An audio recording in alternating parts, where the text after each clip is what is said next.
예, 반갑습니다.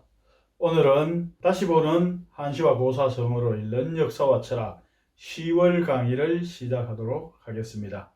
오늘 10월 강의는 지금까지는 주로 중국의 시들, 한시, 고사성어 이런 것들을 많이 했는데 오늘은 이율곡, 율곡 이의 시에 대해서 한번 알아보도록 하는 시간을 가지도록 하겠습니다.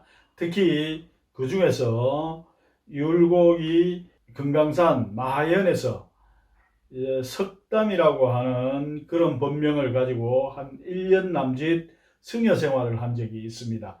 그래서 그때 거기에 있던 승려와 잠시 만나면서 대화한 것을 율곡 선생 전집에 들어있는 풍악에서 늙은 중에게 주다라고 하는 시가 있습니다. 그래서 그 시에 대해서 이제 집중적으로 다루어 보도록 하겠습니다. 그리고 그 이전에 이율곡이라고 하는 인물과 이율곡이 8세 때 쓴 8살 때 썼다고 하는 화석정이라고 하는 아주 유명한 시가 있습니다.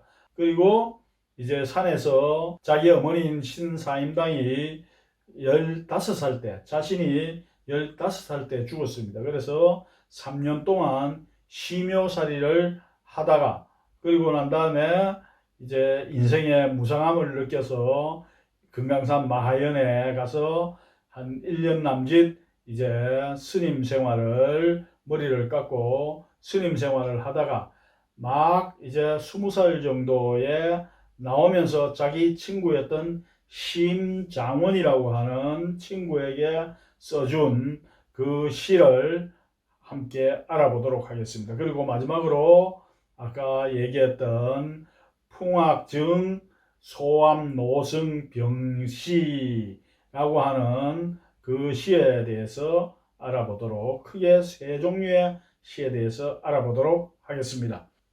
율곡 이인은 뭐 모르는 사람이 없죠. 특히 우리나라 그 지폐에도 있고, 그리고 지폐에는 율곡의 어머니인 사임당 신시, 즉 신사임당의 5만원권과 이제 5천원권의 이제 율곡 2의 인물이 도안이 되어 있습니다. 그런 측면에서 보면은 어머니와 함께 아들이 지폐에 들어가 있을 정도로 한국에서 아주 유명한 그런 인물이라고 이렇게 볼 수 있습니다. 그래서 율곡 2는 1536년부터 1584년까지 살았습니다. 그래서 한국 나이로 49살 때 죽었습니다. 굉장히 일찍 죽은 인물이라고 볼 수 있죠. 그럼에도 불구하고 어려서부터 굉장히 이제 뛰어난 이제 재질을 가지고 있었기 때문에 8살 때도 시를 지었고, 심지어 13살 때, 다른 사람들은 20살, 30살, 40살이 되어도 되기 힘들다는 진사 시험에 수석으로 합격을 하게 됩니다. 그 이후에도 여러 번, 9번이나 장원을 했다. 그러니까 여러 번에 걸쳐 가지고 과거 시험을 받고, 물론 이게 뭐 어떻게 보면 굉장히 긍정적이지만 뭘 그렇게 자주 시험을 받느냐 이렇게도 비판할 수도 있는 부분이죠. 여하튼 9번이나 장원으로 이제 과거에 급제를 했기 때문에 구도장원공이다 이렇게 불려집니다. 9번이나 장원을 한 그런 인물이다 해서 구도장원공이라고 이렇게 불려집니다. 그 이후에 이 여러 가지 관직을 거쳤고, 그래서 굉장히 이제 핵심적인 요직을 많이 거쳤습니다. 호조판서, 이조판서, 병조판서까지 역임했던 인물이라고 볼 수가 있습니다. 그러나 자기 어머니인 사임당 신씨 이름은 지금 현재 알려져 있지 않습니다.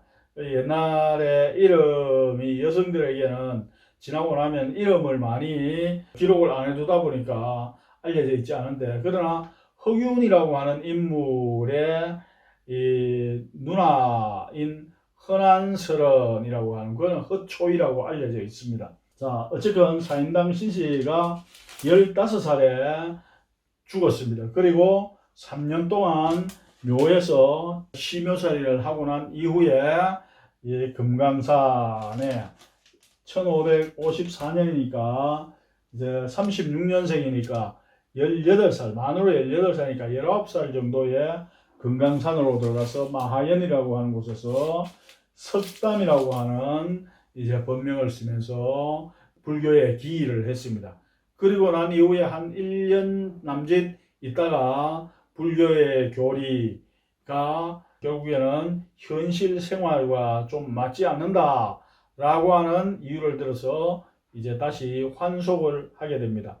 그러나 이러한 율곡이의 이 스님 생활, 불교에 기이했던 이것이 나중에 여러 동인과 서인으로 나눠가지고 싸움을 하고 당쟁을 하고 이럴 때 주로 비판의 초점이 되기도 합니다. 율곡이는 서인의 영수입니다. 그래서 어떻게 본다면은 우리나라 당쟁에 효시를 제공한 인물이다.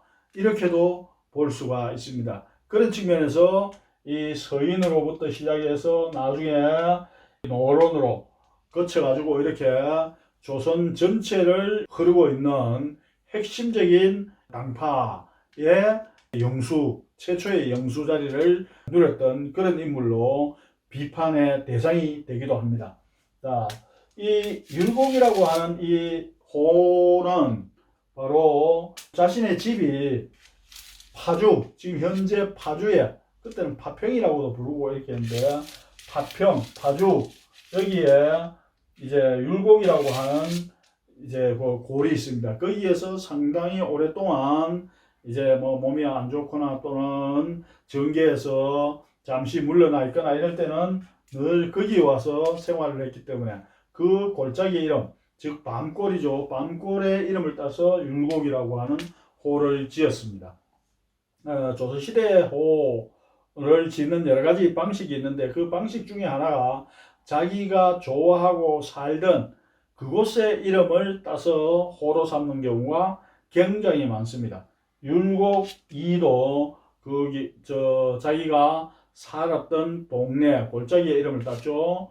마찬가지로 태괴이양도 자신이 도산서원굴 근처에 자기가 살고 있는 그 집 근처에 뒤에 이 계곡이 토계라고 하는 겁니다. 토계. 그런데 그 이름을 따서 토계 또는 퇴계 해가 물러날 때 계곡으로 물러났다 해가 토계로 물러났다 해서 퇴계다 이렇게 이름을 지었습니다.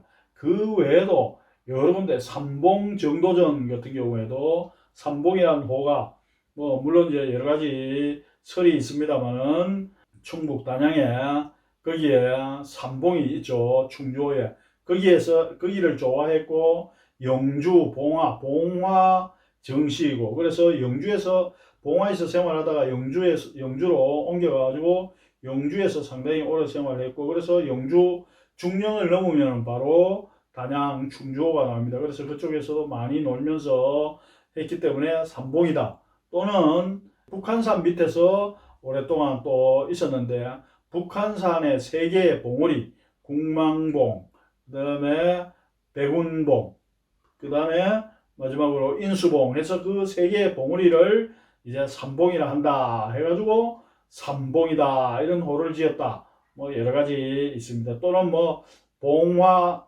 정도전이라고 하는데 봉관이 봉화기 때문에 봉화 정도전이다 이렇게도 부릅니다. 저도 봉화 출신인데 저보고도 처음에 내려오니까 선후배들이 전부 야 봉화야 이렇게 불렀습니다. 이게 바로 같이 살았던 동네의 이름을 부르는 것이 되겠죠. 김천댁, 봉화댁, 안동댁 하듯이 마찬가지로 살았던 또는 거기 출신지를 부르는 그런 호들이 상당히 많습니다. 그래서 율곡도 거기에서 즉 자기가 살았던 바로 그 동네의 이름을 따서 이제 율곡이라고 불렀습니다. 그리고 이 파주 파평에 화석정이라고 하는 곳이 있습니다. 그때 화석정에서 8살 때 바로 이 화석정이라고 하는 조금 있다가 이제 한번 알아볼 화석정이라고 하는 시를 지었다고 이렇게 알려져 있습니다. 자, 그리고 이 서인은 동인과 대립하는 이제 파인데 서인은 주로 기호학파, 즉 기호지방, 다시 말하면 보성이 있는 영역 몇 리 안을, 몇십 리, 몇백 리 안을 이제 기호지방, 기지방이라고 이렇게도 얘기하죠. 그래서 기호지역이다 이렇게 얘기하는데 거기하고 그 다음에 충청도, 호남 이런 쪽에 사람들이 많이 이제 서인들에 가담했고 이익, 박순, 성원, 정철 또 그리고 송익필, 송안필 뭐 이런 인물들이 많이 있었습니다. 특히 이 송안필이나 송익필의 경우에는 노비 출신인데 종 출신인데 주인을 자신의 아버지가 송살이라는 사람이 송사련이라고 하는 사람이 자신의 주인이었던 안당이라고 하는 인물을 무고하면서 역적으로 몰게 됩니다. 그렇게 해가지고 결국에는 그 공으로 면천이 됩니다. 그래서 신불이 이제 종에서 노비에서 면천, 종에서 벗어나서 이와 즉 율곡과도 사귀고 이렇게 했다가 나중에 이 안당이라고 하는 그 주인의 후손들이 억울하다 해가지고 조사해 달라 해서 다시 재조사에 들어가서 확인해 보니까 무고라고 하는 게 밝혀져서 다시 환천이 됩니다. 다시 종으로 노비가 됩니다. 가슴 아픈 여러 가지 이제 이야기들이 쭉 있는데 하여튼 이 서인들은 그렇습니다. 반면에 동인들은 주로 이제 경상도에서 주로 활동하던 사람들이 많았습니다. 특히 이황이라든가 조식의 문화들이 주로 이제 동인에 있었습니다. 그런데 이 서인의 아주 독특한 인물이 정철이라고 하는 인물입니다. 정철은 아주 아름다운 시, 사가 이런 것들을 많이 썼죠. 특히 저도 관동별곡을 참 좋아하는데 강호의 병이 깊어 둥림에 누웠더니 관동 800리에 방면을 맞디시니 어와 성인이야 갈수록 망각하다 라고 시작하는, 그때 뭐 고등학교 다니고 이럴 때는 이걸 전부 다 외우라고 해가지고 다 외우고 이렇게 했는데 지금은 일부밖에 기억이 안 납니다만은, 자 어쨌든 이 정철이라고 하는 인물은 결국에는 파당을, 동서 파당을 확실하게 구분 지으면서 이제 대립을 극단화시킨 인물로 이렇게 알려져 있습니다. 특히 이의 문화생 중에 정여립이라고 하는 인물이 있습니다. 정여립, 나중에 역적으로 몰려가지고 결국에는 스스로 자살하고 그것으로 인해 가지고 엄청나게 많은 이제 사람들이 죽고 선비들도 죽고 했는데 그것을 기획하고 심지어는 날조까지 했다. 물론 이게 이 정여립이 모반을 했느냐 안 했느냐 여기에 대해서도 여러 가지 논쟁이 있습니다만은 모반했다기보다는 정철이 그것을 이 날조하고 모략을 한 게 아니냐라는 얘기들이 굉장히 많이 있습니다. 그래서 정여립이 원래는 서인에 있다가 서인의 여러 가지 이제 여러 인물들을 공격하고 이렇게 함으로써 서인으로부터 배척을 당하고 그렇게 해서 결국에는 이 향리로 진안이라고 전라도 진안으로 내려와서 죽도라고 하는 곳에서 그쪽에 살고 있던 여러 유림들과 의기투합해 가지고 대동계라고 하는 걸 만들고 그렇게 함으로 해 가지고 여러 이제 활동도 하고 그래서 뭐 좀 약간 의협심도 강하고 이런 인물이었다고 알려져 있습니다. 굉장히 똑똑하기도 하고 율곡이 이도 정여립에 대해서 굉장히 높게 평가하지만은 그럼에도 불구하고 너무 이제 다혈질적인 어떤 이런 것들이 있어가지고 늘 조심을 주고 뭐 이렇게 했다고 알려져 있습니다. 그러나 1589년에 기축옥사라고 해가지고 정여립 모방 사건이라고 이것으로 인해 가지고 이 서인들이 동인들을 거의 뭐 많이 죽이고 처형하고 뭐 몰살하다시피 이렇게 하게 됩니다. 이렇게 함으로 해가지고 서인들의 영수였던 이 율곡을 비롯한 이런 인물들이 정권을 이제 물론 이제 이 경우에는 율곡이 죽고 난 훨씬 이후죠. 율곡이 1584년에 죽었으니까 1589년에 이것이 일어났는데 이미 이러한 동서 붕당 또는 동서 당인들의 어떤 이런 것들을 이중경이라고 하는 사람, 물론 이제 이중경이 이제 율곡하고 대립적인 인물입니다만은 죽으면서 동서 분당을 얘기하면서 이거 굉장히 위험하다. 나중에 되면은 더 이상 손쓸 수가 없을 정도가 되니까 굉장히 위험하다. 그리고 그 영수가 율곡이 될 것이다 라고 하는 예견을 했습니다.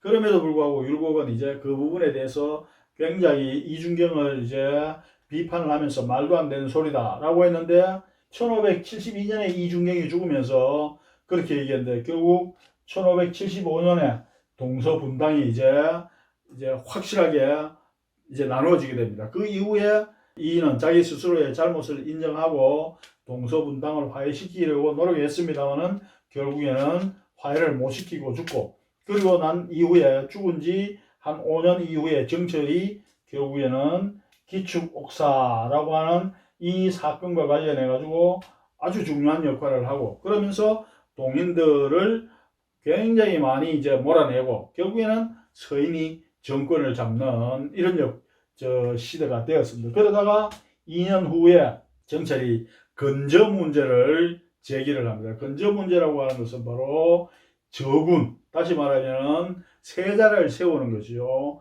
건저, 저군을 세운다. 다시 말하면 태자를 세우는 문제, 세자를 세우는 문제, 이 문제를 들고 나왔다가 결국에는 선조에게 미운털이 박혀가지고 삭탈관직돼가지고 쫓겨나게 됩니다. 자, 하여튼 그렇게 되버려서 다시 서인들이 동인들에 의해 가지고 쫓겨나게 되죠. 이것은 정여립의 모반 사건에서 서인들이 동인들을 몰아낸 것에 대한 복수로 동인들이 이제 의도적으로 이걸 만든 게 아니냐, 뭐 이렇게도 얘기를 합니다. 그때 이사내라든가 유성룡이 정승의 반열에 있었음에도 불구하고 이 문제를 제기했을 때 선조가 화를 내고 이러니까 아무 소리도 안 하고 있게 되고, 그래서 그 결과 정철이 결국에는 삭탈관직되고 유배를 가게 되는 그런 것으로 해가지고 동인들이 결국에는 서인들에게 복수하는 이런 식으로 이어졌다고 이렇게 볼 수가 있습니다. 여하튼 뭐 이런 여러 가지 게 있습니다만은 그 이후에 동인들은 다시 남인과 북인으로 갈라지죠. 남인은 주로 이제 경상우도 쪽 안동 지방을 비롯한 이 경상우도 이황의 제자들이 이제 주로 남인이 되고, 그 다음에 북인은 조식을 비롯한 경상좌도 함양 이쪽 지방들이 주로 이제 북인이 되죠. 그 이후에 서인은 이제 모론 소론으로 다시 시파 벽화로 갈라져 가지고 큰 흐름이 이제 그런 식으로 흘러가게 됩니다. 자, 여하튼 이러한 이제 율곡이는 그때 당시에 여러 가지 이런 상황들이 있었고, 그럼에도 불구하고 율곡이는 그때 당시에 나름 중립을 지키려고 많은 노력을 했다는 것은 있습니다만, 그럼에도 불구하고 결국 당쟁의 최초의 영수였다라고 하는 비판에 대해서는 자유로울 수가 없다, 이렇게 보여집니다. 자, 그리고 율곡이는 강릉에서 오죽헌이라고 하는 곳에서 태어났습니다. 그래서 오죽헌과 관련해 가지고 이 검은 이제 대나무가 있는 그 집이었죠. 그래서 친정이죠.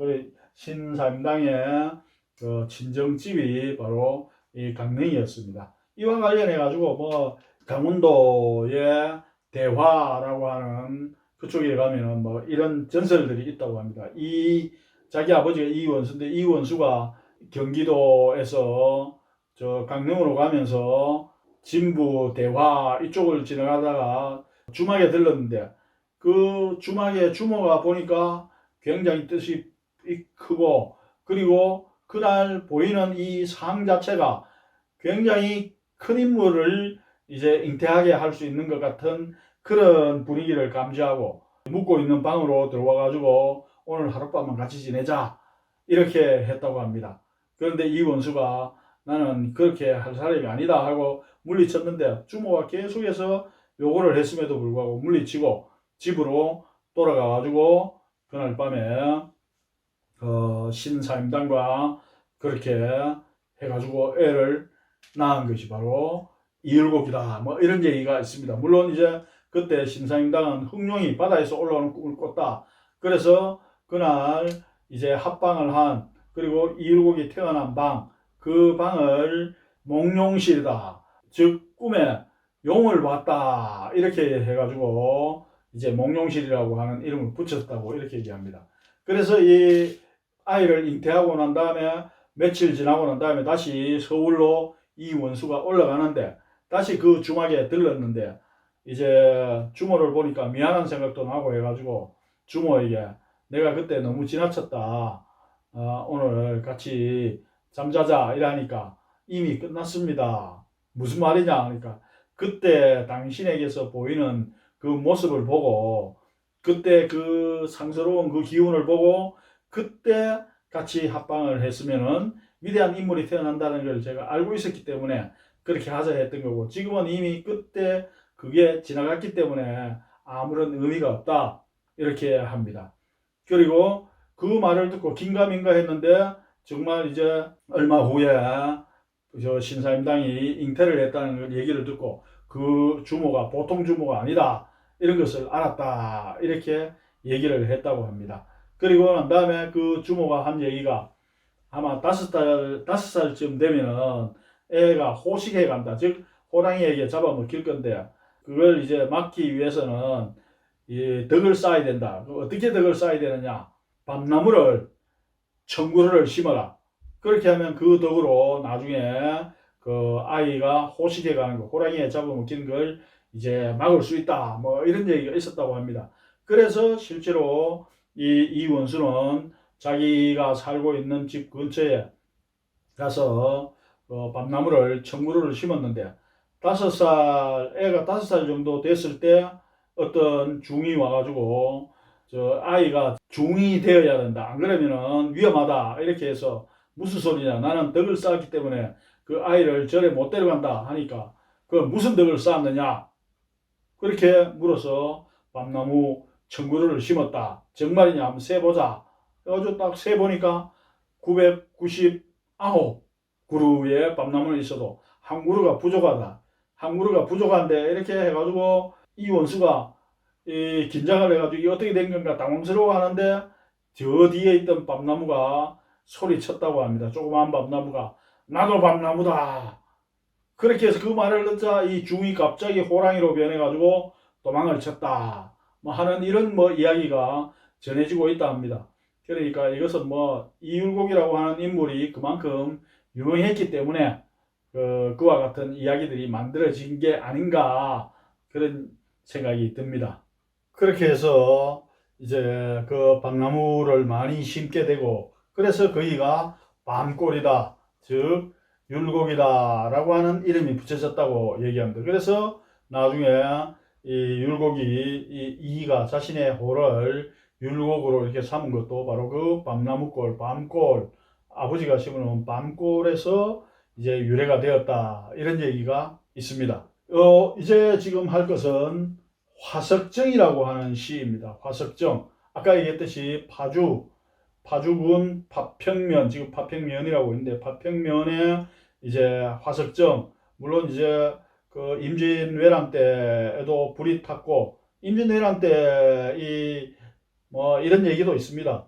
율곡이 임진왜란이 일어날 걸 예견하고 화석정을 늘 기름을 가지고 싹 닦도록 해라 이렇게 얘기를 했답니다. 그래서 매일 기름으로 이제 닦았는데 결국에는 임진왜란이 일어나고 임진강을 건너려고 할 때 그때 천지가 캄캄한데 거기에 불을 지르라고 해서 그래서 그 얘기를 듣고 율곡이 예전에 살았을 때 이러저런 얘기를 했다. 그래서 여기에 화석정을 찾아서 불을 지르면 된다. 그래서 불을 질러서 강을 건널 수 있었다. 뭐 이런 이야기도 전해오고 있습니다. 그 이후에 이제 불탔다가 다시 중건되었다가 한국전쟁 때 다시 불탄 것을 1970 몇 년에 사람들이 모여가지고 다시 이제 중수를 했다고 이렇게 알려져 있습니다. 지금도 화석정이 거기 서 있습니다.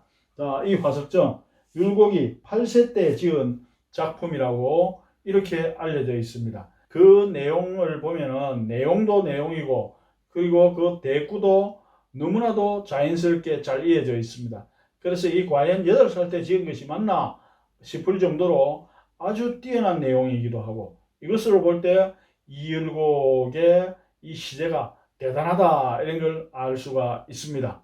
자, 그 내용을 한번 살펴보도록 하겠습니다. 임정 추이만이요 소객의 무궁이라 원수는 연천벽하고 상풍은 향일홍이라 산토 고륜어리요 강한 만리풍이라 한홍은 하척어요 성단 모운중이라.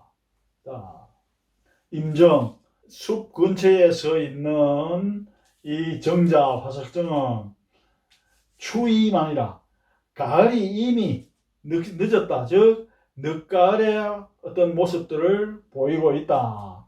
그리고 소객은 시인들을 얘기합니다. 시인들이 여기 와가지고 정자에 올라오니 이 시인들이 생각하는 바 뜻이 무궁하게 자기마다 느끼는 생각들이 끝이 없이 이어지고 있다. 그리고 그 끝이 없이 이어지고 있는 내용이 바로 뒤에 나오는 그런 내용입니다. 원수, 저쪽 멀리 강 저쪽 너머에 끝까지 보이는 저 원수는 멀리 보이는 물은 연천벽이라 하늘과 더불어서 이제 수평선이라고 하죠. 강물이 쫙 펼쳐지면 하늘과 강물이 맞닿게 됩니다. 그래서 맞닿아서 멀리 보이는 저 물이 하늘과 연이어서 맞닿아서 푸르르게 빛이 나고 상풍, 서리를 맞은 단풍나무들은 즉 이 서리를 맞아서 각각의 나무들이 단풍이 들었는데 그 단풍은 향일, 햇빛을 향해서 즉 햇빛이 비치니까 더욱더 붉게 빛이 난다. 그리고 산에서는 토고륜어리요 저녁쯤 되면은 달이 조그마한 달이 떠오르죠. 그래서 산은 토해내고 있다. 마치 산에서 달을 토해내는 것처럼 산은 토해낸다. 고륜을 외로운 둥근 달을 토해내고 그리고 강한 만리풍이라 강은 머금고 있다. 만리의 바람을 강은 머금고 있다. 즉 강물은 바람을 안고 바람을 계속 일으키면서 불고 있다. 강에서는 세홍은 변방에 있는 저 변방, 북쪽 변방, 함경도 그리고 저 평안도 이런 변방을 얘기하죠. 변방에서 날아온 새들은 하처가 어디로 날아가는가? 저 멀리 변방에서 날아온 새들은 하처가 어디로 가는가?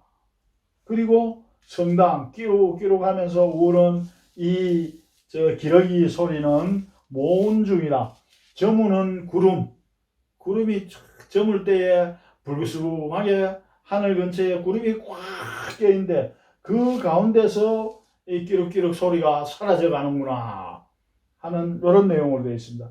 이 전체 내용으로 보면은 삼구와 저 기승전결에서 기승과 전에서 여기 전부 대구가 돼야 됩니다. 이 율시에는 그래서 보면은 요 수와 풍, 토와 함, 강과 산 전부 다 일과 윤, 천과 일, 윤, 홍, 월, 풍 이 전부 다 벽과 홍 대구가 되죠.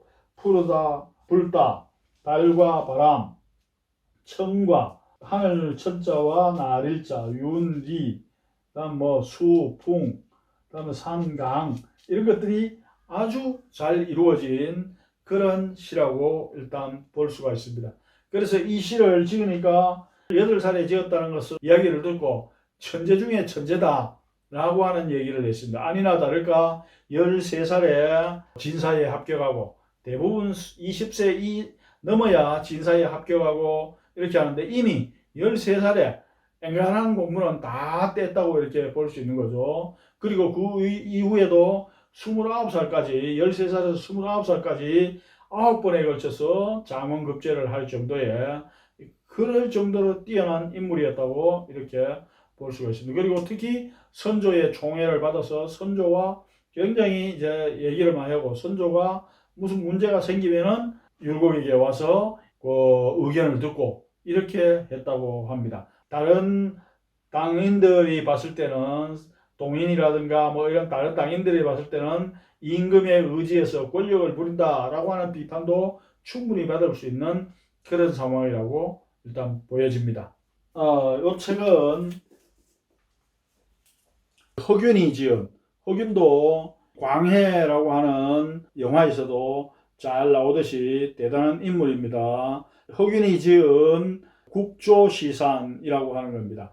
조선조 초부터 시작해가지고 정도전부터 시작해서 선조 때에 이르기까지 자기 자신 때, 허균 자신의 때에 이르기까지 대단한 시들, 중요하다고 본 시들을 오원, 절구, 절구라고 하는 것은 4개의 구로 이루어진 거죠. 기승전결, 그 다음에 칠언절구, 그 다음에 오원율시, 오원율시는 오원으로 돼가지고 8개로 된 것이 바로 율시죠. 그 다음에 칠언율시 등등 뛰어난 시들을 가려 뽑아가지고 거기에 대해서 나름대로 평을 하고 이렇게 해가지고 800여 편의 시들을 가려 뽑아가지고 했습니다. 그래서 이 국조시산이라고 하는 이 책이야말로 정말 이 허균이 우리나라 시에 대해서 평가한 것 중에서 제일 뛰어난 여러 가지가 있습니다. 청구 풍화도 있고 뭐 동문선도 있고 여러 가지가 있지만 그 중에서 가장 뛰어난 것이 바로 이 시라고 시집이라고 이 평론집이라고 볼 수 있습니다. 이 평론집 속에 산에서 나와서 심장원에게 주다라고 하는 그 시도 여기에 실려 있습니다. 즉 다시 말하면 자기 자신이 이율곡 자신이 산에서 불교에 기이해 가지고 중이 되었다가 이제 환속을 했다라고 하는 그 시가 이 속에 들어 있습니다. 그래서 아주 굉장히 중요한 그런 책으로 평가받고 있는 책입니다. 이따가 다시 한번 보도록 하겠습니다. 자, 요게 바로 그 책입니다. 출산 심 경혼 장원이라. 자, 처음 출산 산에서 나와서 주었다. 심장원에게 경혼이라고 하는 호를 쓰는 심장원이라고 하는 자기 친구에게 주었다라고 하는 이 시가 바로 방금 얘기했던 국조시산, 허균이 지은 국조시산이라고 하는 평론집에 이 시가 들어 있습니다. 그래서 이 시로 인해 가지고 반대파들, 특히 이제 동인들에 의해 가지고 많은 이제 비판을 받고, 서인들은 그렇지 않다, 불교에 기이한 적이 없다라고 이제 옹호하고, 이 반대파들은 공격을 하고 이렇게 계속 진행이 되었습니다. 자, 그래서 이 시가 또 이 시도 아주 뛰어난 시입니다. 율곡의 시 중에서 가장 많이 알려진 시가 아까 얘기했던 화석정이라고 하는 시와, 그리고 또 하나 지금 얘기하고 있는 초출산증 심장원이라고 하는, 이거 한번 보도록 하겠습니다. 분매동서 문기년이요 욕진심사 의망년이라. 전신정시 김시습이요 금세잉의 가낭선이라. 산조는 산조일성 춘우후요 수촌천리 서양변이라. 상봉상별 혼무래하니 회수부운 전벽천이라. 자, 분매라고 하는 것은, 매는 요 소매를 말합니다. 그래서 헤어질 때 과거에는 이 소매 끝을 잘라서 이별의 징표로도 썼다, 뭐 이렇게 얘기합니다. 그래서 분수, 뭐 손을 나눈다, 뭐 해서 분수라고 하고 분매라고 합니다.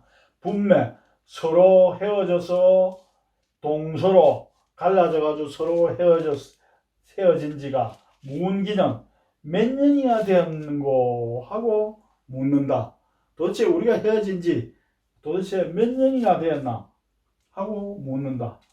욕진, 진, 펼치다, 진설하다, 펼치다, 뭐 저 음식을 진설하다 할 때는 진, 펼치다는 뜻이요. 진술하다, 말을 펼치는 걸 진술하다죠.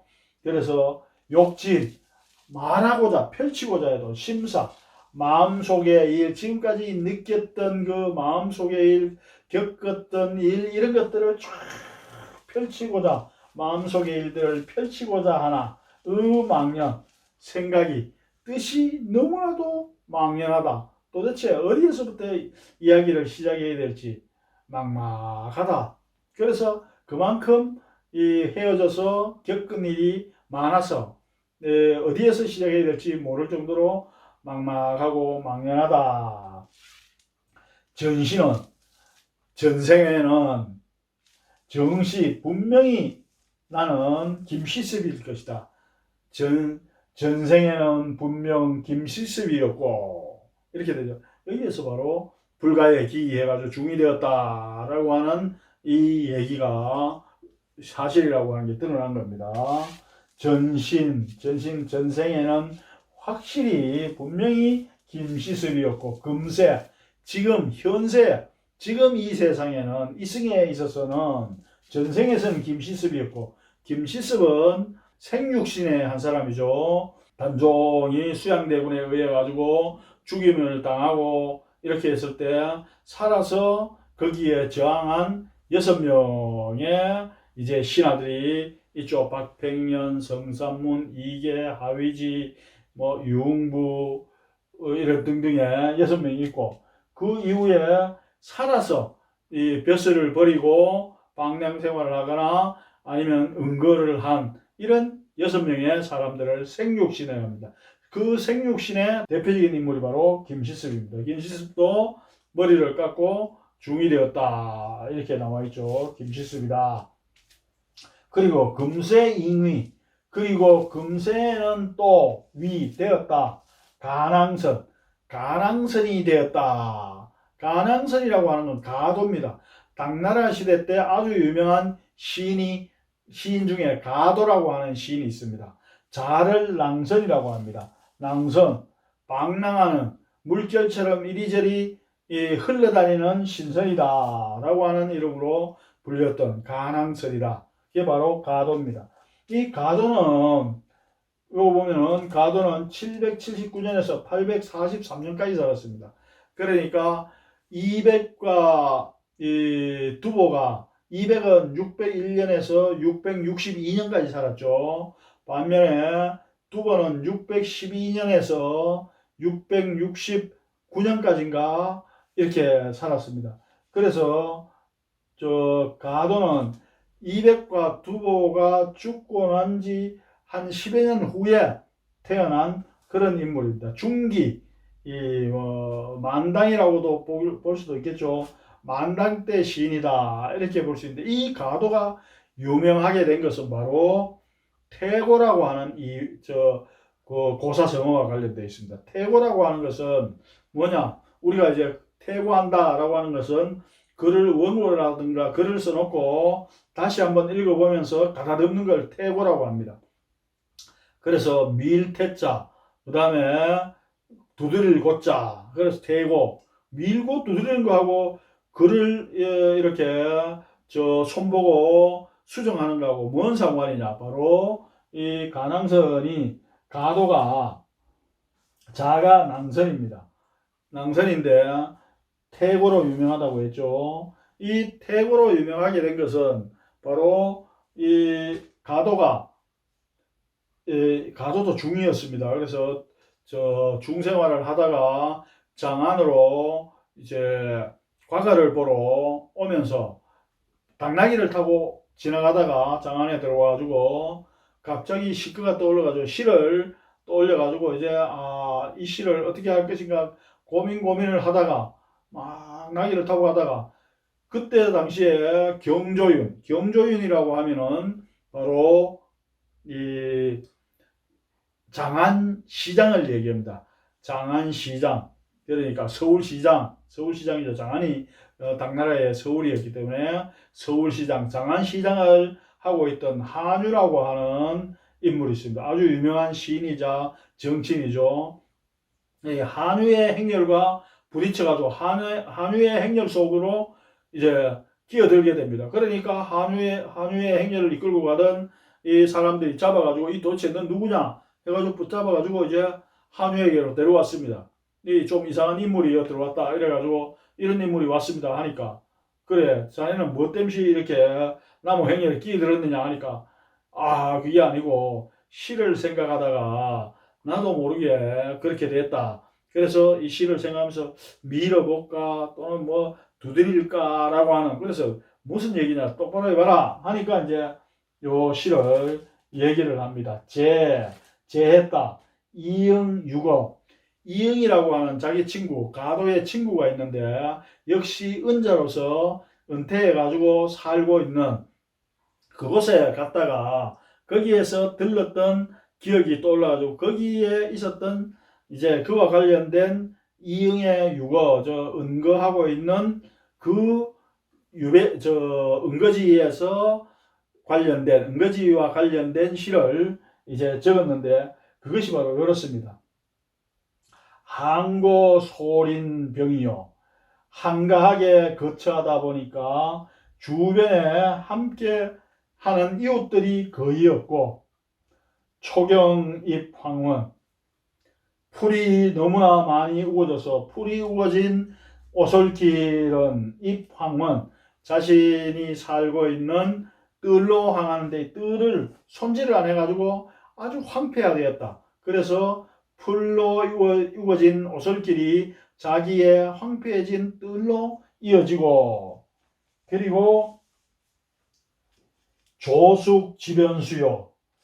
새들은 날아와서 이 잠을 자는데 그것이 바로 호숫가 옆에 있는 나무에서 새들은 잠을 자고 그 조용한 곳이죠. 으슥하고 호수 옆에 아무도 찾지 않는 주변에 있는 친구들도 없고 이웃들도 거의 없으니까 그래서 새들은 주변에 있는 호수 주변에 있는 나무에서 잠을 자고 승이 중이 어쩌다 한번 중이 와서 중태 또는 승태 또는 승고 오라문이라 스님이 어느 스님이 와서 달 아래에서 문을 두드리더라.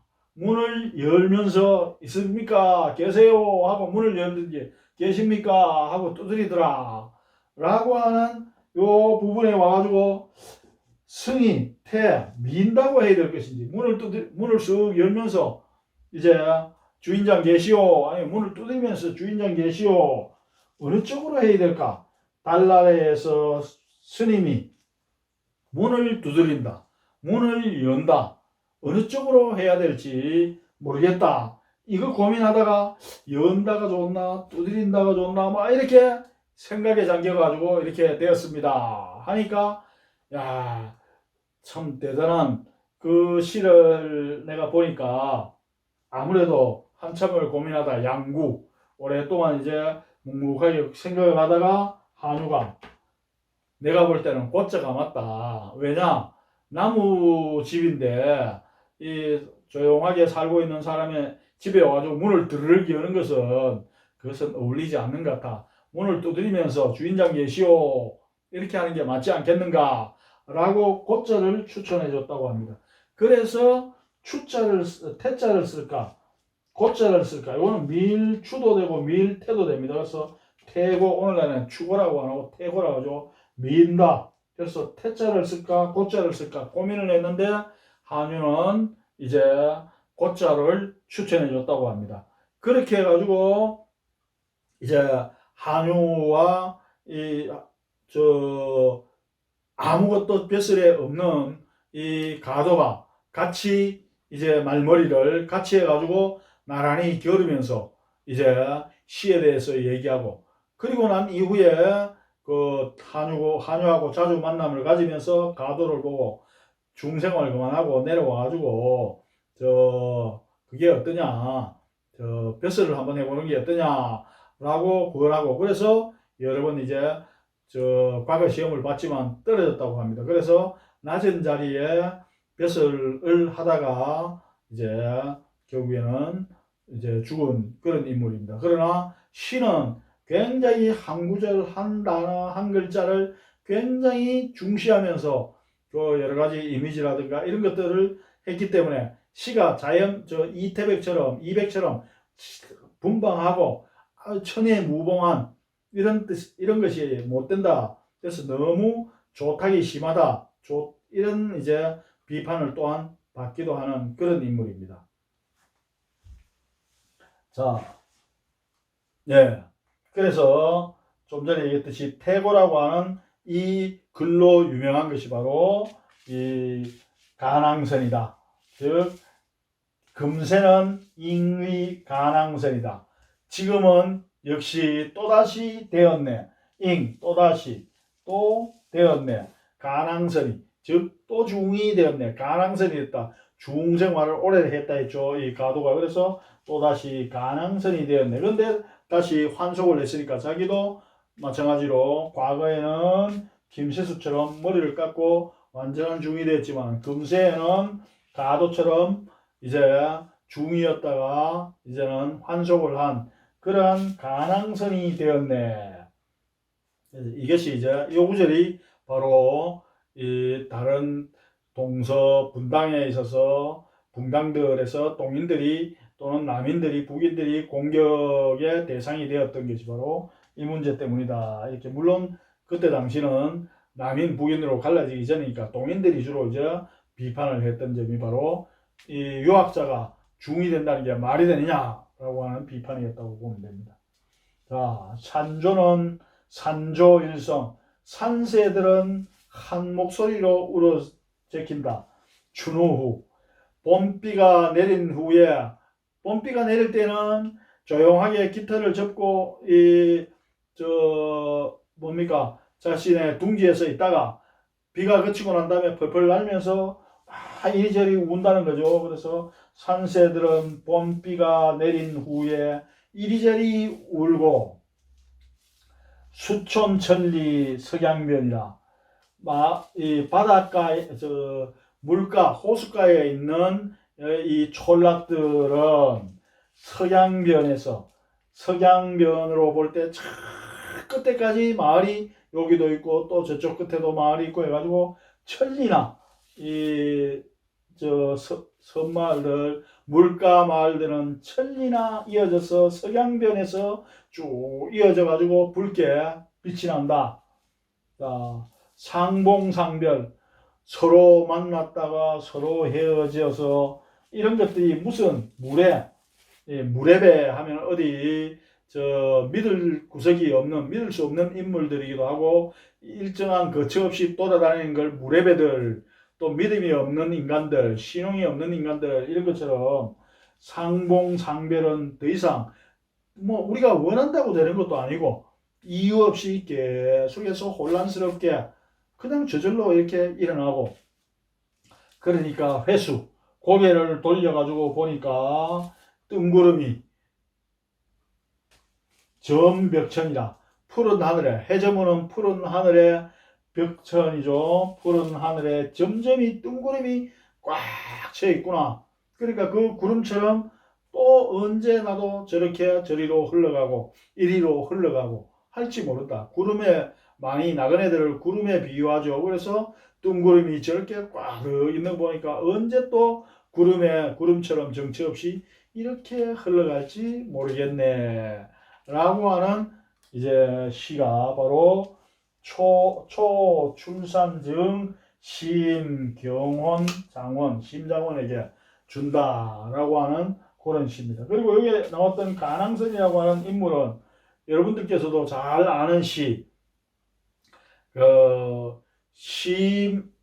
정확히 제목은 모르겠습니다만은 은자부루 은자를 찾아갔다가 만나지 못했다라고 하는 시 중에 간항선의 시 중에 가도의 시 중에 바로 송하문 동자하니 은사체약거라 지제차 삼중이나 운심부지처라 라고 하는 시가 있습니다. 소나무 아래에서 문 동자에게 물으니 자기 친구가 은사로 있으니까 집에 갔더니만은 집에 없고 그래가지고 그 옆에 동자가 있길래 동자 보고 내 친구 어디 갔느냐라고 하니까 송하문 동자죠. 자기 친구니까 이제 그 은거에 찾아왔겠죠. 송하문 동자하니 은사체약과 말하기를 스승님께서는 체약거 약을 캐러 가셨습니다.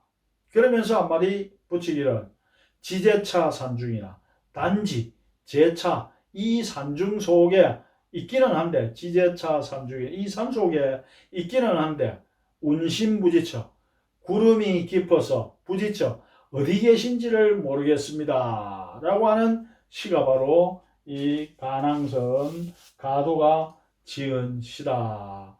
이렇게 얘기합니다. 자, 그러면은 풍악증 소암 노승 병서라고 하는 요 이제 아주 유명한 특히 요 깊이 있는 내용이 있습니다. 그 시에 대해서 한번 알아보도록 하겠습니다. 이 시는 제가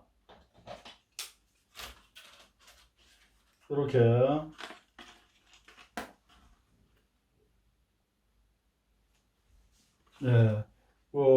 전체 한 380자 정도 되는 그 시입니다. 그래서 그걸 한번 부채에 이렇게 한번 적어 봤습니다.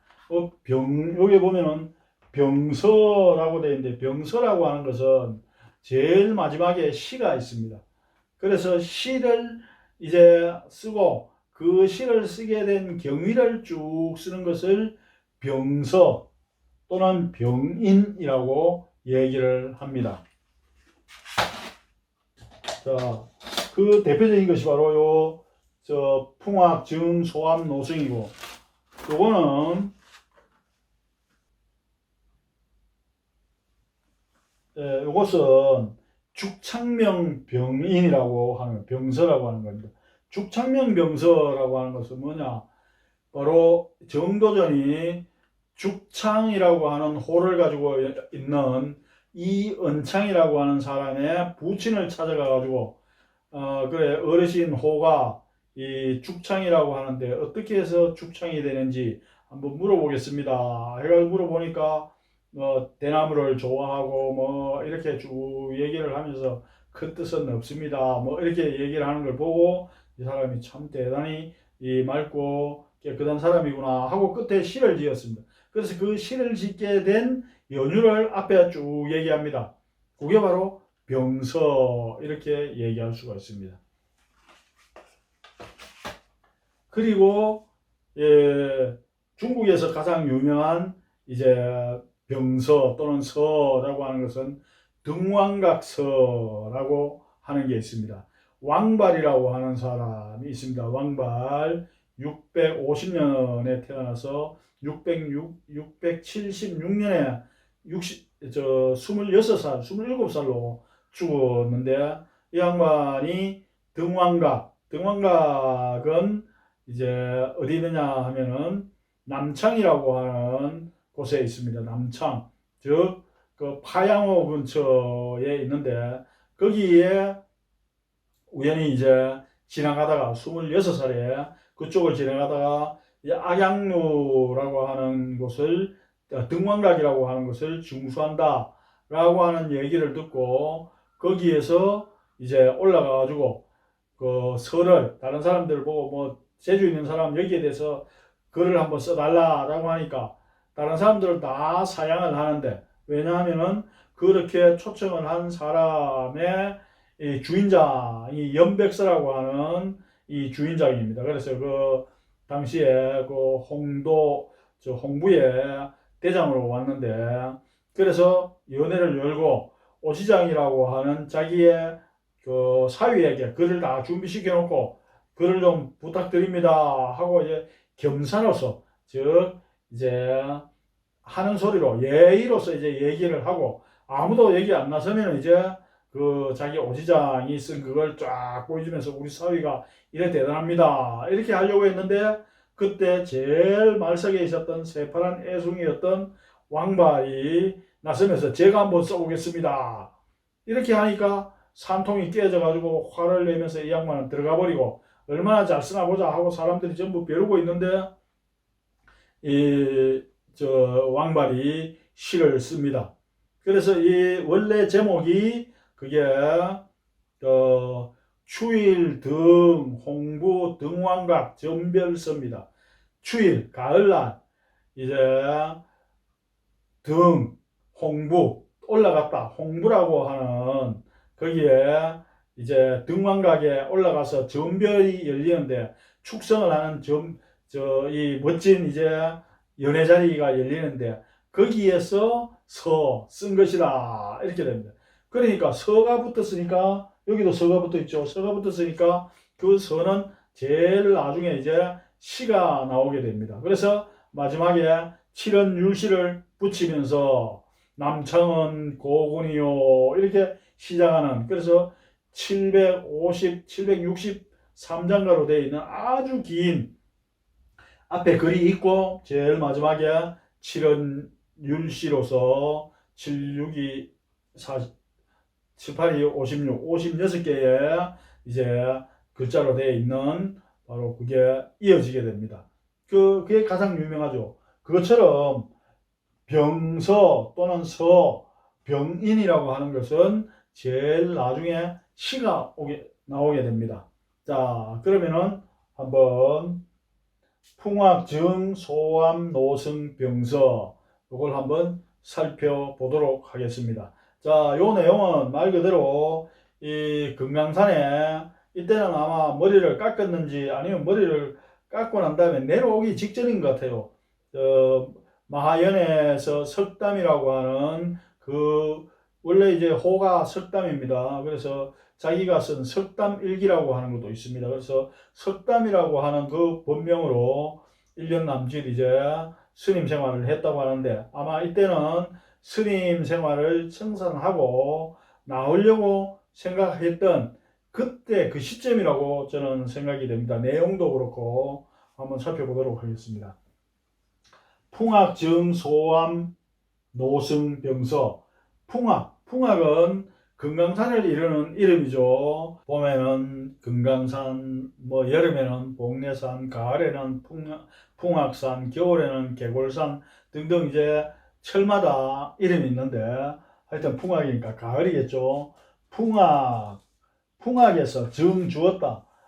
소암, 작은 암자의 노승에게 주었던 시를 병서, 함께 그 연유를 썼다. 이게 병서입니다. 나중에 시가 제일 나중에 나옵니다. 요거는 어디에 실려 있냐면 율곡선생 전서라고 하는 곳에 권지 1권에 이제 시가 나오는 곳이 있습니다. 시가 나오는 곳에 상권에, 상하권으로 되어 있는데 상권에 실려 있는 글입니다. 자, 보겠습니다. 여지유 풍악이라. 나는 내가 놀았다. 풍악에서 논일 때에다. 일일 독보 심동중. 언젠가 하루 혼자서 걸어갔다. 깊은 산골짜기 속으로 걸어 들어갔는데 혼자서 수리허덕 일소암이라. 수리에 아무것도 없고 오직 소암이 작은 암자가 하나 있었다. 그리고 소암의 유노승, 그 암자에 노승이 한 명 있었다. 피가사 정자, 가사를 입고서 정자 똑바로 앉아 있었고 아마 지금 면벽을 하거나 이렇게 참선을 하거나 이런 것이었겠죠. 견하 불기, 정자를 하고 있다가 나를 보고도 불기, 일어나지 않았다. 그리고 영무 일어라. 그리고 말도 한마디 안 하고 가만 앉아서 나를 그냥 헐끗 보더니만 그대로 앉아서 참선 중에 수도를 계속해서 하고 있었다. 면벽을 계속하고 있었다. 그래서 이제 중이 있는 걸 보고 주변을 이제 둘러봤겠죠. 주시 암중 쭉 둘러서 바라보니까 그 암중, 그 암자 속을 이리저리 이렇게 둘러보니까 묘무타물, 다른 아무것도 없고 이제 보기에 이제 다른 물건들은 아무것도 없으며 주불치찬이라.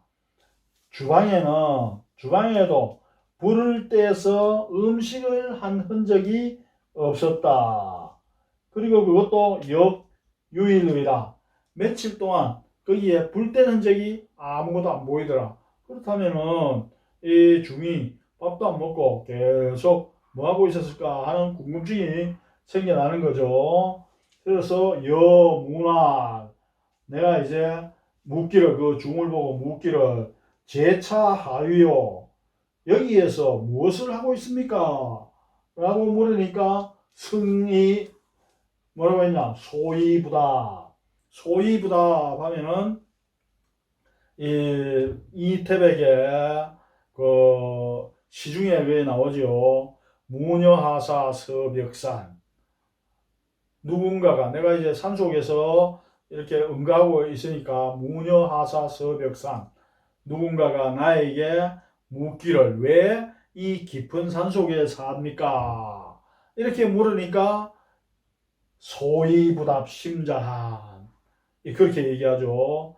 빙그레 웃을 뿐 대답하지 않으니 마음 편하다. 왜 그러냐? 소이부답 심자한인데 이 사람이 산에 사는 걸 묻는 이유가 모르니까 그 말로서 이야기해봤자 더 이상 아무런 의미가 없다, 이렇게 보는 겁니다. 왜냐하면 그 다음에 이어지는 게 도화유수 묘연거. 도화, 복숭아꽃이 떨어지는 것이 쭉 흘러서 저 아득하게 흘러가는 곳, 지금 그러고 있다는 거죠. 계곡물에 복숭아꽃이 떨어져 흘러간다. 자, 도화는 뭘 의미하냐? 무릉도원을 얘기하죠. 즉 여기가 바로 무릉도원이다. 그래서 바로 이어지는 이태백의 구절이 벼류천지비인간, 여기는 바로 사람 사는 세상이 아닌 별천지일세, 즉 무릉도원, 신선이 사는 곳이다 라고 얘기하는 겁니다. 그러니까 소이부답 심자한이 되는 거죠. 무녀하사 서벽산, 왜 산에 사느냐고 묻길래 소이부답 심자한, 빙그레 웃을 뿐 대답하지 않네. 그것이 마음 편하네.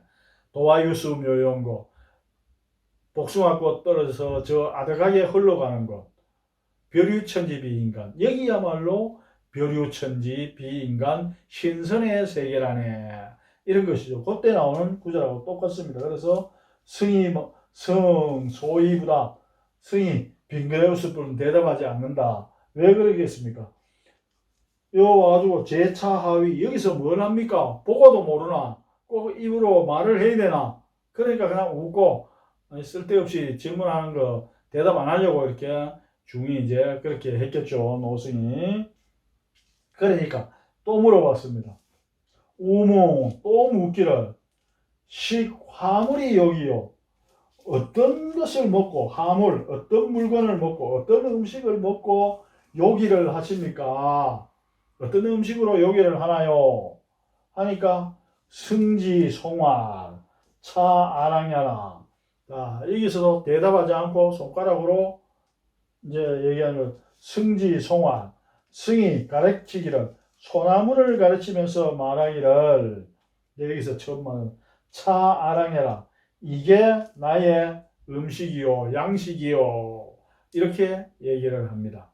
그러니까 이렇게 얘기를 하니까 이 양반의 말이 정말 어떤 사람인지, 이 사람의 도가 어느 정도인지 이제 법거량을 해본다. 보통 이렇게 얘기하죠. 법거량을 하죠. 이 사람이 법이 얼마나 높은지 낮은지 그걸 재는 걸 법거량이다, 이렇게 합니다. 법의 무게를 재는 게 법거량입니다.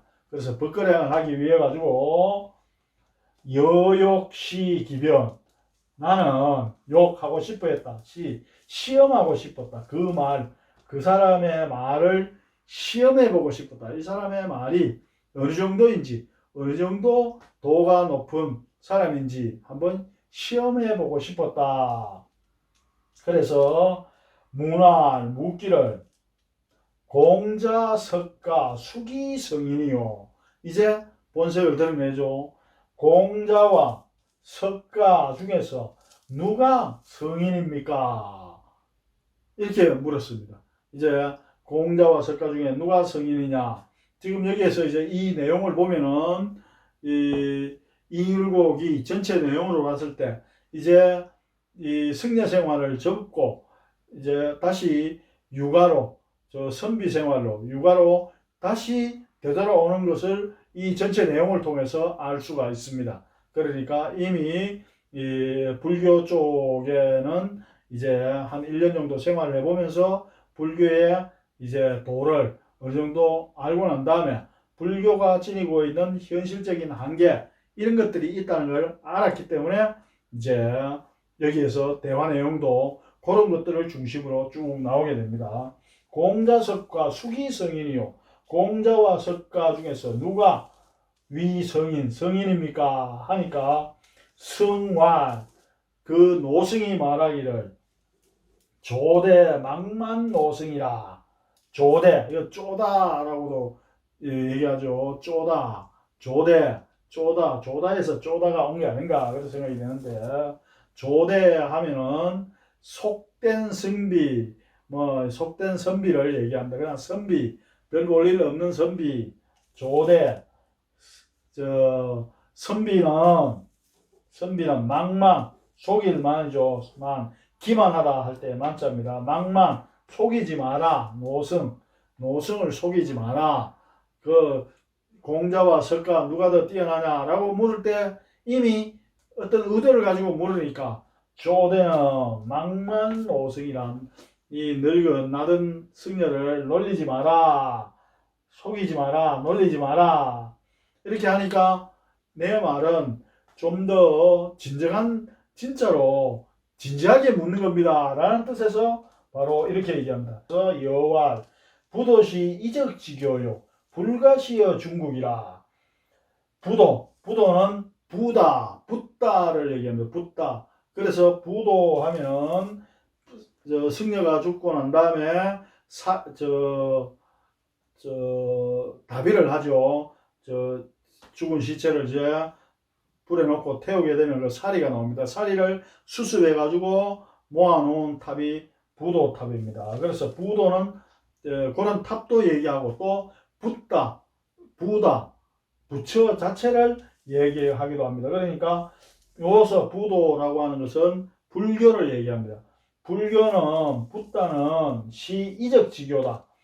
이적에 즉 오랑캐에 이자는 동쪽 오랑캐 이자, 적자는 북쪽 오랑캐 적자죠. 그러니까 이적지교가 동쪽 북쪽 오랑캐다 하지만 그냥 합쳐서 그냥 오랑캐 즉 중국 문화를 가지고 있는 민족인 중국과 중국의 영향을 받은 한국과 같은 그런 나라를 제외하고 그 바깥에 있는 나라들은 문화가 없는 나라이기 때문에 오랑캐다 이렇게 보는 게 중국의 기본적인 입장입니다. 그래서 중화 하면은 중간에 있는 거고 나머지 동쪽 오랑캐 동이족, 서쪽 오랑캐 서융족, 남쪽 오랑캐 남만족, 북쪽 오랑캐 북족 이런 식으로 주변에 전부 오랑캐고 저거들만 오랑캐가 아니고 저거들만 문화가 있고 나머지는 문화가 없다 이렇게 보는 너무 자기중심적인 그런 걸 보이고 있는 거죠. 그래서 이 부도는 이적지교요.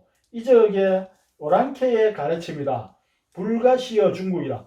불가시 베풀 수가 없다. 어디에? 중국에 즉 중국에서는 베풀 수가 없다. 중국은 중화라고 하는 뜻으로 중원 즉 중국이라고 하는 중국 전체와 한국도 마찬가지예요. 이때 중국에는 한국인들이 스스로를 소중하다 이렇게 얘기했습니다. 한국은 중국을 닮아가지고 소중하다 라고 하는 자부심이 있었습니다.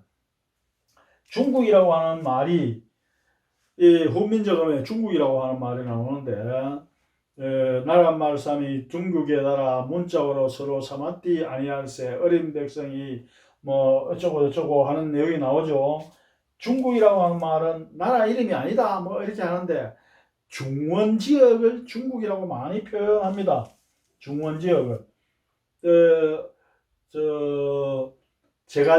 제갈공명의 제갈공명의 이야기가 나오는 그 삼국지 정사 삼국지입니다. 정사 삼국지에도 진수가 쓰고 배송지가 이제 주석을 단 진나라 때 이제 그 진수가 썼던 거기에도 정사 삼국지에도 중국이라는 말이 나옵니다. 제갈공명이 맹공이라고 하는 친구가 있는데, 이 친구가 저 북쪽에 자기 고향으로 돌아가고 싶다 하니까 이 제갈량이 이렇게 얘기합니다.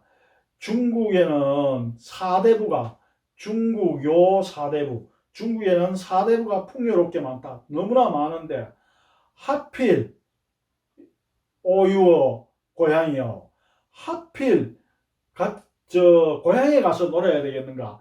여기에 친구들도 많고 뜻이 맞는 친구들이 이렇게 많은데 왜 고향으로 돌아가려고 하느냐 할 때 중국이라고 하는 표현이 나옵니다. 중국요 사대부 하필 오유어 이 고향이야와 고향야, 이렇게 중국이라는 말이 뭐 잘못되었다, 뭐 중국에 달아 할 때 이 중국이라는 표현은 뭐 어쩌고 저쩌고 해가지고 중국이라는 건 지금까지 과거 우리나라 뭐 중국 역사책에도 없다라고 하는 건데, 이거는 말이 안 됩니다. 중국은 많이 나옵니다. 중원이라고 하는 그걸 대신해서 때로는 중국이라 하고 중원인 지방을 그렇게 표현합니다. 자, 그래서 불가시어 중국이라 이적의 것이기 때문에 문화민족인 중국에는 이렇게 와서 베풀 수가 없다. 즉 중국에서는 유통될 수가 없다. 그런 사상이 유통될 수가 없다. 이렇게 얘기합니다. 그러니까 승화 노 스님이 말하기를 순임금은 동이지있나요?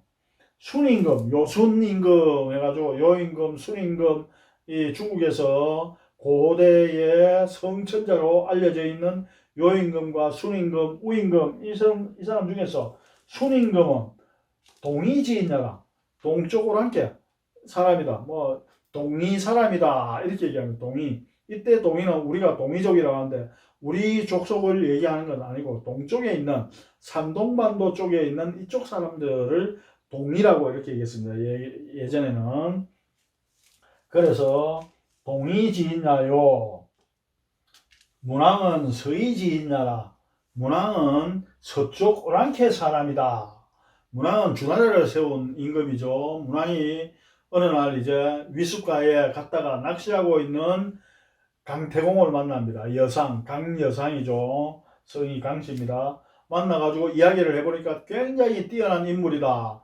그래가지고 이 문왕이 데리고 와가지고 정사에 대해서 얘기하고 이렇게 되죠. 그래서 이 사람이 강태공인 이유는 자신의 할아버지 태공인 고공담부가 언젠가는 위대한 인물이 나타나서 우리 주나라를 부흥하게 할 것이다, 이렇게 기다렸던 인물이라 해서 태공이, 이 바로 자신의 할아버지였던 태공이 바랬던 인물이라 해서 태공망, 그래서 강태공 이렇게 부릅니다. 그래서 이후에 이 문왕이 죽고 문왕의 아들인 이 희발이죠. 희발이, 요는 희창입니다. 문왕은 성이 희시고 이름이 창이죠. 그리고 아들이 희발, 무왕입니다. 무왕을 도와서 이제 결국에는 은나라를 무너뜨리고 주나라를 이제 세운 임금이 이 문왕의 아들 무왕입니다. 자, 어쨌건 그래서 문왕도 서이지인나라, 문왕이라고 하는 인물도 서쪽 오랑캐다. 저쪽 이 섬서성, 감숙성 근처, 그쪽은 중원에서 좀 멀리 떨어져 있죠. 그래서 그쪽 출신이기 때문에 이 사람도 오랑캐다. 차역 이적이잖아요. 이들도 역시 이적이 아니냐. 그런데 왜 이적의 것은 중국에 베풀 수 없다고 하느냐. 이 사람들도 이적인데 동이족, 서이족인데 그럼에도 불구하고 중국에 정통이 되지 않느냐라고 묻는 겁니다. 그러니까 이 율곡이 여와 내가 말하기를 불가묘처는 불가오유, 불출오유라. 불가의 묘처, 진리가 있는 아주 미묘한 곳, 즉 다시 말하면 불가의 진리라고 하면 되죠. 불교의 진리는 불출오유라. 우리 육아에서 벗어나지 않는다. 불교의 진리와 육아의 진리는 따로 분리된 게 아니다. 불가의 진리와 육아의 진리는 벗어나지 않고 같다는 거죠. 하필 기유 구석호. 그런데 하필이면은 기유, 즉 유교를 버리고 구석, 석가의 진리를 구하는 거 왜 구합니까? 이렇게 얘기를 합니다.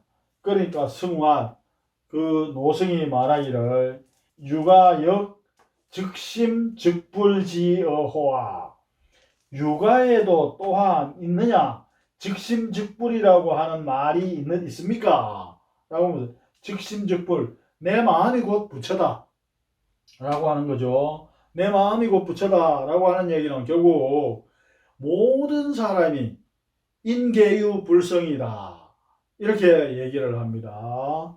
모든 사람이 다 불성을 가지고 있다 이렇게 보는 거죠. 일체 중생이 시류 불성이라, 일체의 중생들이 모두 실자, 모두 다 불성을 가지고 있다. 부처가 될 그러한 본성을 가지고 있다. 따라서 자기 자신이 부처인 것을 바로 아는 순간, 네 마음이 부처임을 아는 순간 그게 부처고, 지가 부처임에도 불구하고 부처인 줄 모르고 있으면 그것은 바로 그냥 일반 백성이다.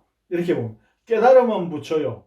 깨닫지 못하면 그냥 평범한 보통 사람이다. 이렇게 얘기하는 거예요. 그래서 마음이 곧 부처다라고 하는 것은 모든 인간은 부처가 될 수가 있다. 따라서 다른 누군가에게 의지해서 구원을 받거나 이런 것이 아니라 진정한 종교라고 하는 것은 자기가 자기를 구원하는 거다. 자기 마음을 지가 확인만 하면 그게 곧 부처다. 네 마음이 부처임을 네가 모르면 누가 안단 말이냐. 마음이 곧 부처다 라고 하는 그런 얘기죠. 마음이, 우리 모든 인간에게는 불성이 있다. 따라서 네 마음을 깨닫기만 하면 바로 부처가 된다 라고 하는 이런 말이 이 육아에도 있느냐 라고 하니까, 여와 율곡이 말하기를 맹자도 성선이요 엄필칭 요순이라. 맹자는 도 말하기를, 맹자는 말을 한다. 이때 도자는 말하다 이 말입니다. 맹자는 늘 성선, 마음이 선하다고 이렇게 얘기를 한다. 즉 본세의 마음은 선하고, 그리고 다른 여타의 이 것들이 끼어들게 되면은 결국에는 이제 악하게 된다. 그래서 원래 마음이 선하다. 이게 바로 직심주불. 원래 마음이 부처다. 원래 마음이 선하다. 그런 뜻이죠. 그래서 그리고 엄필칭, 말할 때마다 요순을 얘기한다. 요임금과 수임금을 얘기한다. 요임금, 수임금은 바로 성천자이고, 그리고 그들은 다 착한 마음, 원래 착한 인물이고, 그래서 성인이 되었다. 따라서 누구든지 자신의 마음을 깨닫고 성을, 본성이 착한 것을 유지만 하면은 바로 이제 성인이 되고 자신의 본성을 제대로 이제 도를 깨치게 된다. 이렇게 얘기를 합니다. 그러니까 그러면서 은필칭 요순이다. 요순을 얘기했다. 하이어 즉심즉불이다. 자, 어찌 다르단 말이가. 즉심즉불과 이것이 성선하고 이것이 어찌 다르단 말이가. 즉심즉불과 뭐가 다르단 말이냐. 다만 오유는, 우리 육아는 견득실이라, 득실을 따진다. 그런데 불가는 득실이 없지 않느냐. 즉 현실적인 그런 게 없고 결국에는 공리공론이 아니냐. 단지 우리 육아는 득실을 따질 뿐이다. 즉 현실의 득실 문제를 벗어나지 않는다. 그 득실도 이야기한다. 이렇게 얘기를 했습니다. 그러니까 성불경이라, 그 노승이 긍정하지 않았다, 인정하지 않았다, 받아들이지 않았다, 이런 얘기죠. 양구내활, 양구는 침묵을 하는 겁니다. 양구하다 하면 침묵하다 하면 오랫동안 이제 침묵하는 걸 양구라죠. 한참을 침묵하고 난 이후에 이 스님이 말하기를 비색 비공 하등어야. 그러면은 비색과 비공이라고 하는, 색도 아니고 공도 아니다. 비색 비공, 색도 아니고 공도 아니다. 즉 그 말은 하등어야. 도대체 무슨 말인고, 무슨 말인지 아시오? 이렇게 얘기를 했겠죠. 그러니까 여와 내가 말하기를 차역 정경야라. 이것도 또한 정경야, 앞에서 말한 경지와 같다. 이것도 또한 앞의 경지를 말한다. 앞의 경지, 앞에서 말한 정신의 경지, 즉 다시 말하면 도성선, 성선을 얘기하고, 그리고 이 성선을 얘기하는 것, 이것은 마음속에 있는 자신의 선한 본성을 유지만 하면은, 그러면은 그것이 곧 성인이 되는 것이고, 이것이 즉심즉불이다 라고 얘기한 바로 그 말이다. 비색비공도 앞에서 얘기한 바로 그 정경, 앞에서 얘기한 정신의 경지, 그걸 얘기한다. 그러니까 성신지, 성이 이 노스님이 신지, 이거는 비웃을 신자입니다. 그것을, 그 말을 비웃었다, 안 받아들였다는 거죠. 비웃으면서 웃기고 있네, 속으로 이렇게 얘기했겠죠. 그걸 눈치채고 이 율곡이 이렇게 얘기했습니다. 여내와 내가 다시 말하기를 연비 여천 의약 우연. 자, 연비, 솔개가 난다. 어디에서? 여천, 하늘에서 솔개가 날고, 의약 우연, 물고기가 연못에서 뛰어오르네. 차즉 색야 공야. 그러면 이것은 연비의 여천이요 의약 우연, 이 말은 차즉 색야 비야, 색야 공야. 자, 이 말은 즉 솔개가 하늘에서 날고 물고기가 연못에 뛰어오르는 것, 이것은 색입니까 공입니까? 이렇게 얘기를 합니다. 그러니까 성환 스님이 말하기를, 노스님이 말하기를 비색 비공이라. 그것은 색도 아니고 공도 아니다. 이것은 진여의 체라. 진정한 진리의 근본이다. 진여의 체이다. 진여 하면 이걸 진리를 불교에서는 진여라고 하죠. 진여의 본체다. 이렇게 얘기를 했습니다. 자, 연비의야, 이게 색입니까 공입니까 하니까 연비의야, 그것은 지금 눈앞에 있는 약동하는 생명력 있는 그대로의 진정한 진리, 그것이다. 그러니까 비색 비공이고, 그것은 바로 진여의 진정한 진리의 근본적인 본체다.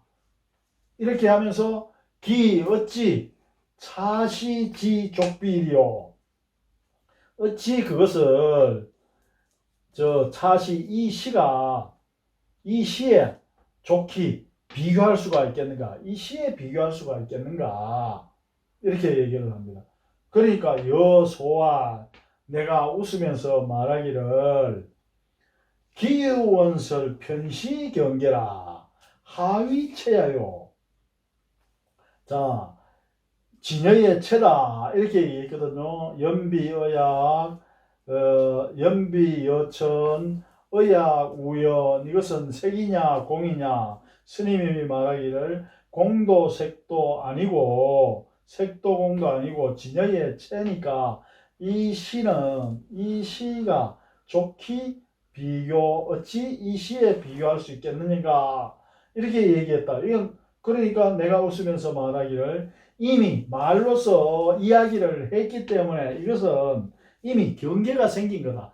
허물이 생긴 거다.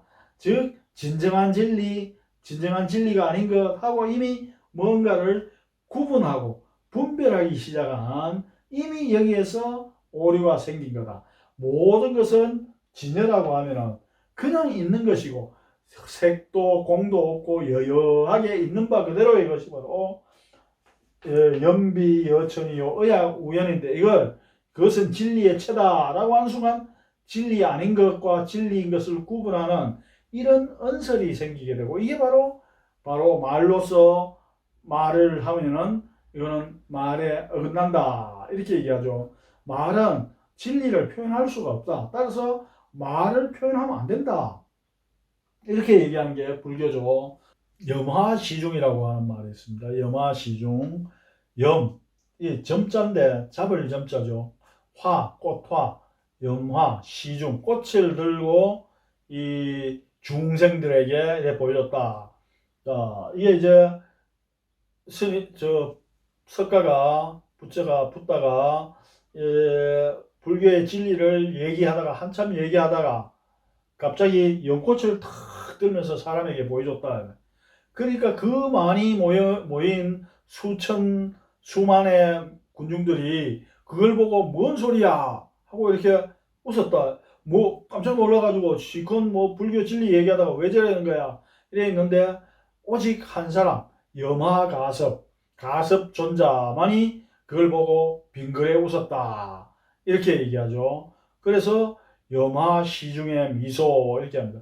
꽃을 들고 보여준 이유, 그것은 결국에는 진리라고 하는 건 말로 표현할 수 없다. 그냥 보여줄 뿐이다. 이렇게 얘기를 하는 겁니다. 말로서 하는 것은 진리가 아니다. 이거 유사한 게 바로 노자 도덕경에 나오는 도가도 비상도다. 도를 도라고 얘기하면 더 이상 도가 아니다. 즉 도라고 말하는 순간 도는 아니다. 도는 말로 할 수 없기 때문에 도라고 말을 붙이는 순간 도가 아니다. 마찬가지로 불교의 진리는 말로서 표현할 수가 없다. 유마일묵이라고 하는 게 있습니다. 유마일묵. 유마의사가 병이 나가지고 문수보살과 여러 제자들을 보고 부처님이 가서 유마보살 병문안을 해라. 그래 갔습니다. 그래 가지고 이야기를 하다가 이제 부처의 진리가 뭐냐, 불교의 진리가 뭐냐라고 하니까 같이 따라갔던 사람이 이런 얘기 저런 얘기 막 합니다. 그런데 이제 끝에 가가지고 문수 보고 묻습니다. 유마가 당신은 불교의 진리가 뭐라고 하느냐라고 하니까 문수보살이 불교의 진리는 말로 표현할 수가 없습니다. 말로 표현하면 그건 진리가 아닙니다. 라고 말로 했다. 그러니까 문수가 그 말을 하면서 스스로 아차 하고 있었죠. 그래서 다시 이제 유마거사에게 묻습니다. 유마거사 당신은 불교의 진리가 뭐라고 생각합니까? 하니까 유마가 입을 꽉 다물고 가만히 있었다. 이게 유마일묵이라고 해요. 진정한 진리는 유마처럼 말로 할 수가 없는 거죠. 그건 어떻게 되냐? 이심전심. 말로 할 수 없으니까 마음에서 마음으로 전한다. 이렇게 할 수밖에 없습니다. 교회 별전. 가르치되 말로서 가르치는 것 이외에 다른 방식으로 가르쳐야 된다. 염화시중. 이런 것이죠. 그래서 이제 결국에는 기규원선. 그거야말로 진여의 체다. 진리란 이런 것이다. 라고 얘기하니까 그러면서 이것은 어찌 그 시에 비할 수가 있느냐. 진정한 진리는 그런 시하고 다르다. 라고 얘기하니까 내가 웃으면서 말하기를 기유원설 이미 말을 했기 때문에 이것은 이미 경계가 생긴 것이고 진정한 진리가 아닌 것 하고 경계를 만든 것이고 분별을 만든 것이다. 구분을 한 것이다. 구분을 하면은 시위 하위체야. 이것이 어떻게 근본적인 본체라고 할 수 있느냐. 본체라고 하는 것은 부분과 뭐 이렇게 구분 자체가 없는 것이죠. 그러니까 여기에서 누가 결국에는 율곡이 승리했다는 걸 알 수가 있겠죠. 그래서 이제 약연즉 그러한즉 유가묘처는 불가언절이다. 유가의 진정한 묘처 진리죠. 말로 표현할 수 없는 진정한 진리는 불가언절. 말로서 전달할 수가 없다. 그러나 불시지도는 부재 문자 외라.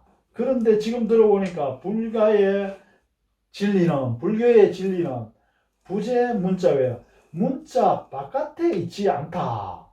즉 문자로 표현할 수가 없어야 되는데 불교의 진리는 문자를 넘어선 이런 것.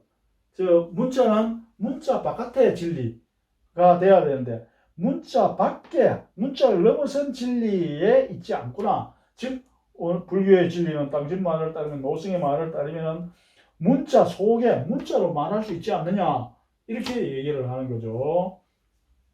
따라서 언어 도단의 경지 결국 언어 도단이라고 하는 언어의 도를 넘어서는 것 언어의 도를 언어로 말할 수 있는 그 길을 잘라냈을 때 언어의 길을 잘라냈을 때 진리가 보이는데 언어로 지금 얘기했다. 그러니까 그런 유가묘천 유가의 진리는 불가언전 말로서 전달할 수 없는데 그러나 당신의 말에 따르면 불시저더는 부재 문자 외하라 문자를 넘어선 것에 있지 않다. 문자를 못 넘어서고 있다. 이렇게 얘기합니다.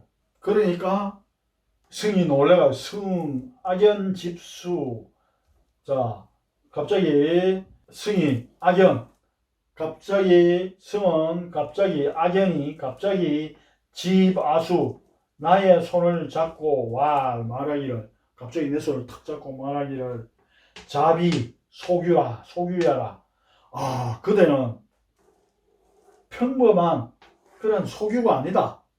당신은 보통 선비가 아니구려. 이렇게 얘기한 거죠. 위야 부시 석 연어지구 자 위야 나를 위해서 부시 시를 지어서 그렇게 함으로써 석 해석해 주시오. 연과 즉 연비여천 의약우연이라고 하는 그 구절을 나에게 좀 설명을 해주시구려 해석을 해주시구려 이렇게 했습니다. 그래서 여내서 일절 그래서 내가 일절 썼다. 한 개의 절구는 사연으로 되어 있습니다. 그래서 사연으로 되어 아까 이태백에 200의 시 있었죠. 무녀하사 서벽상 소위부답 심자한 도화유수 묘연거 벼류천지 비인간 4개의 구절로 되어 있죠. 7글자로 되어 있기 때문에 이렇게 된 건 7원절구 5개로 되어 있으면은 5원절구 아까 나왔던 송익필 송한필 결국 처음에 안당의 간호였는데 그 집안의 아버지가 안당을 무고하고 자신들이 면천했다가 다시 환천이 된 그 인물 중에 송한필이 있는데 그 송한필이 그렇게 얘기하죠. 시 중에 우음이라고 하는 시가 있습니다. 그거는 5원 이제 절구입니다. 5원 절구 화계작야우 화락금조풍 화계작야우 꽃이 피네 어젯밤 비에 화락금조풍 꽃이 지네 오늘 아침 바람에 가련일춘사 가련하구나 봄날의 일은 풍내 왕우중 비와 바람 사이에 오고 가는구나. 아주 명구절이죠. 자, 그랬을 경우에 5개로 되어 있습니다. 이걸 오원절구라고 합니다. 그런데 여기서 절구로 한 개의 절구를 지어서 절구 하나를 적었다. 그러니까 승, 나무, 수입, 수중, 승이 그 노승이 람 그걸 적어준 것을 보고 난 다음에 나무, 수입 집어넣었다. 여기 옛날 도포나 이런 게 있었죠. 이 속으로 수중으로 소매 속으로 집어넣고는 전신향벽 몸을 돌려서 지금까지 얘기하고 있다. 몸을 돌려서 벽 쪽으로 향해서 앉았다. 앉아서 다시 이제 저걸 하는 거죠. 면벽하면서 참선을 하는 거죠. 그러니까 상황이 이제 딱 끝났습니다. 이야기하다가 그 시를 보고는 고개를 끄덕거리면서 다시 돌려서 아까처럼 다시 돌려서 벽을 향해서 이제 참선을 하고 있습니다. 그러니까 여역 출동 나도 역시 이제 그 골짜기를 나왔다. 골짜기를 나왔는데 황영 너무나 갑자기 벌써 황연하게 일어난 일이나 너무나 급작스럽게 일어난 일이라 부지기하여 있냐 그 사람에게 당신이 누군지 이렇게 물어보지를 못했다. 이렇게 얘기합니다. 그래서 부지기하여 있냐. 그 노승이 누구인지 내가 알지 못했다. 물어보지를 못해서 알지 못했다. 후 3일. 그리고 난 뒤에 3일 후에 제왕즉 다시 한번 거기를 가보니까 소암은 의구하되 그 작은 암자는 그대로인데 성이거이라. 이 노승은 이거이라. 어디로 갔는지 가고 없었다. 자, 그래서 이때 이제 적어준 바로 시 1절 절구 하나 이것을 여기 적어 놓았습니다. 요 시를 적어 놓았고 이 시를 적게 된 연유를 쭉 이렇게 적어 놓은 것을 바로 병서, 병인 또는 그냥 서 이렇게 합니다. 요 제목이 바로 송악정 소암 노승 병서입니다. 그렇기 때문에 요 시를 적게 된 연유를 쭉 적은 것을 병서, 병인, 그냥 또는 서 이렇게 해야죠. 그래서 요 시를 한번 봅시다. 적어준 시가 바로 이겁니다. 의약연비 상하도 물고기가 뛰고 위로 뛰어오르고 솔개가 부드득 나는 것 이것은 아래 위로 다 이치가 똑같아. 상하의 이치가 동일하다. 저방 이와 같이 말이죠. 이와 같이 이런 것은 비색역 비공이라. 색도 아니고 공도 아니다. 이거 그러면 색이냐? 색도 아니다. 공이냐? 공도 아니다. 색이다, 공이다, 분간하기 이전의 세계가 되겠죠.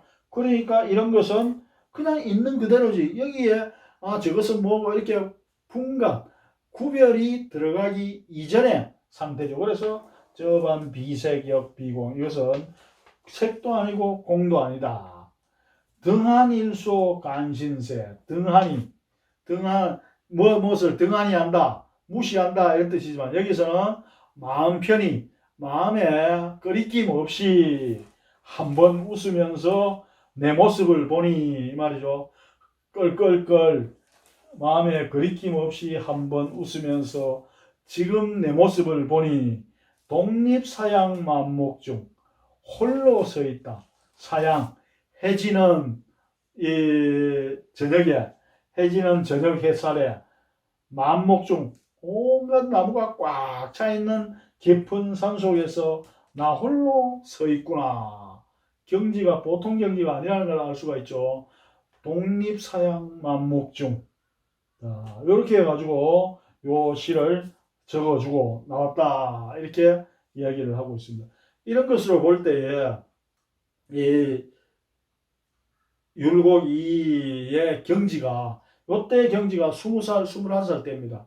그러니까 이미 20살 때 21살 때 13살 때 진사가 되었다 했죠. 그러니까 이미 유교의 진리가 꽉 차 있는 상태에서 신사임당이 죽고 난 다음에 자기 어머니의 묘를 3년간 지키다가 인생의 진리를 허망한 진리를 찾기 위해서 불교에 갔지만 불교의 속에서 진리를 깨쳤지만 그 불교가 결국에는 현세에서는 아무런 도움이 안 된다 라고 생각해서 다시 환속을 해서 유가가 되는 그 과정을 요 시 속에 이 병서 속에 잘 나타내고 있다 이렇게 보여집니다.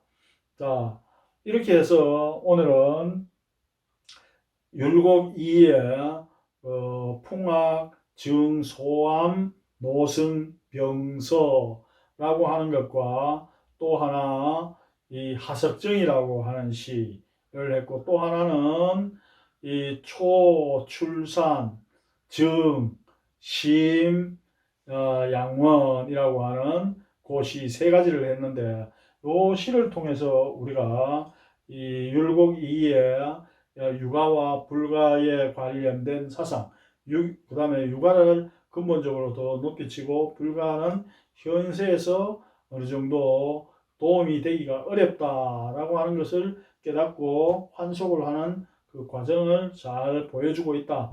이렇게 얘기할 수 있을 것 같습니다. 자, 이렇게 해서 10월달 다시 보는 한시와 고사성어로 읽는 역사와 철학 10월달 강의를 마치도록 하겠습니다. 다음번에는 가능하면은 추사 김정희의 세한도와 관련된 부분을 할까 싶습니다. 자, 이렇게 해서 강의를 마치도록 하겠습니다. 예, 감사합니다.